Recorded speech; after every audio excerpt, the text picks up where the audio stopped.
పిఠాపురం నియోజకవర్గ ప్రజలంతా కొణిదెల పవన్ కళ్యాణ్ శాశ్వత ఎమ్మెల్యేగా కోరుకుంటున్నారని కాకినాడ ఎంపీ తంగెళ్ల ఉదయ్ శ్రీనివాస్ పేర్కొన్నారు. పిఠాపురం బైపాస్ రోడ్డు వద్ద గల రైస్ మిల్లర్స్ అసోసియేషన్ కళ్యాణ్ మండపంలో నిర్వహించిన జనసేన పార్టీ పిఠాపురం మండల కార్యకర్తల సమావేశానికి ముఖ్య అతిథులుగా Kakinada MP Tangella Uday Srinivas, DCCB chairman Tummala Ramaswamy, మాజీ ఎమ్మెల్యే పెండెం దొరబాబు, జనసేన పార్టీ పిఠాపురం నియోజకవర్గ ఇన్ఛార్జ్ మారెడ్డి శ్రీనివాసరావు హాజరయ్యారు.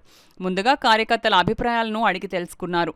అదేవిధంగా గ్రామాల్లో జనసేన పార్టీ పరిస్థితులను అడిగి తెలుసుకున్నారు. ఈ సందర్భంగా కాకినాడ ఎంపీ తంగెళ్ల ఉదయ్ శ్రీనివాస్ మీడియాతో మాట్లాడారు. ఎందుకంటే జనసేన పార్టీ అనేది ఎప్పుడూ కూడా ప్రజల నుంచి పుట్టిన పార్టీ, ప్రజా కష్టాలని ప్రజల దగ్గరికి వెళ్ళి తెలుసుకున్న పార్టీ.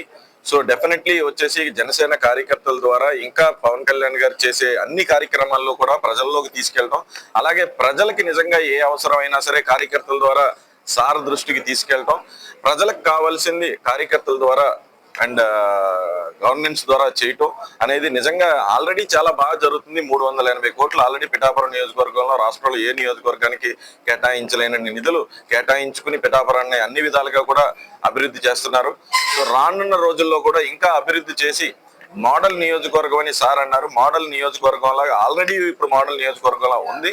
సో డెఫినెట్లీ ఇంకా వన్ ఆఫ్ ద బెస్ట్ నియోజకవర్గం, 175 నియోజకవర్గాల్లోని బెస్ట్ నియోజకవర్గం మన పిఠాపురం అయ్యింది అండ్ ఎప్పుడు అలాగే ఉండబోతుంది అనే విధంగా వర్క్స్ అన్ని చేయడం జరుగుతుంది. అదే విధంగా కార్యకర్తలందరూ కూడా అన్నది ఏంటంటే, మాకు పిఠాపురానికి శాశ్వత ఎమ్మెల్యేగా అధినేత పవన్ కళ్యాణ్ గారే ఉండాలి, ఆయన్ని ఎప్పుడూ గెలిపించుకుంటూ మెజారిటీ అనేది పెంచుకుంటూ వెళ్తామే మా లక్ష్యం అని చెప్పి మొత్తం అన్ని గ్రామాల్లో ఉన్న అన్ని కార్యకర్తలు కూడా ఇదే నినాదం పేరు ఉన్నారు.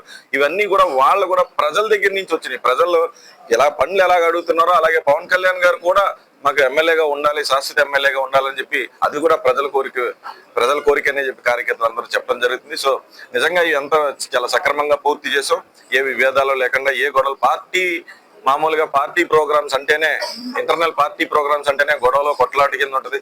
కానీ జనసేన అనేది ఎంత క్రమశిక్షణ గల పార్టీయో మా అధినేత మా అందరికీ ఎలా నేర్పించారో మీ అందరికీ తెలిసిన విషయం.